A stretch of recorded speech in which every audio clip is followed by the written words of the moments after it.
Bonjour et bienvenue dans Boîte de Poésie. J'ai le plaisir aujourd'hui de vous présenter le recueil de Patricia Faure, Entre l'aile et le vent, publié aux éditions Le Lys Bleu Édition. Alors, je vais vous lire quelques extraits.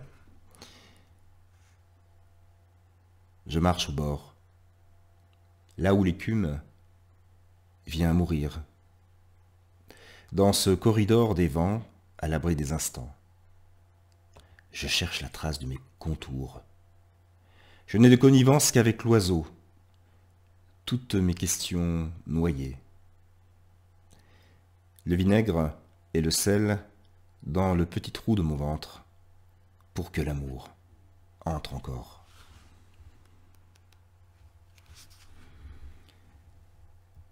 Vous m'avez perdu, dans l'hésitation des vagues, sur la grève, dans le silence des oiseaux blancs, dans cette distance entre l'aile et le vent.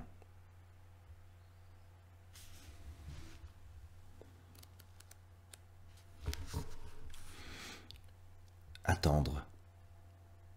Combien de fils tirés des nuages, combien d'écorchures sur les rochers dans la lumière blanche, pour que l'amour rentre encore sous la peau comme une évidence, quand ça tangue dans la paume des cieux. Tous les poissons volants disparus, un à un. Je me glisse dans ma robe de nuages, dans celle des jours laissés. J'écoute les dires du vent, noués aux ramilles des cheveux d'enfant. Je frissonne au dernier rayon du couchant.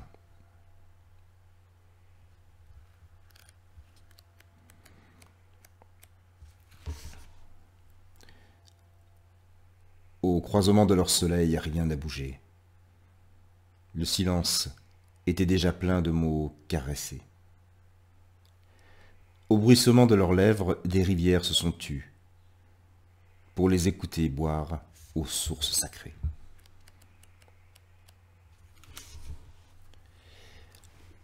Dernier texte, plus long celui-ci. Un soir, je disparaîtrai, c'est sûr.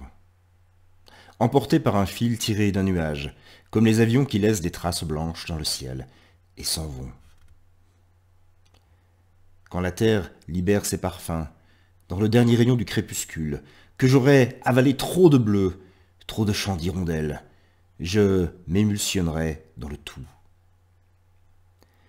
Je me coulerai dans la promesse des fleurs de cerisier, dans un ricochet à l'infini, dans un frisson salivaire, dans la densité des choses. Les gratinures bleues de la pierre et la brûlure de l'ortie. La troublante chaleur molle de l'oiseau mort, le craquement sec de l'insecte écrasé.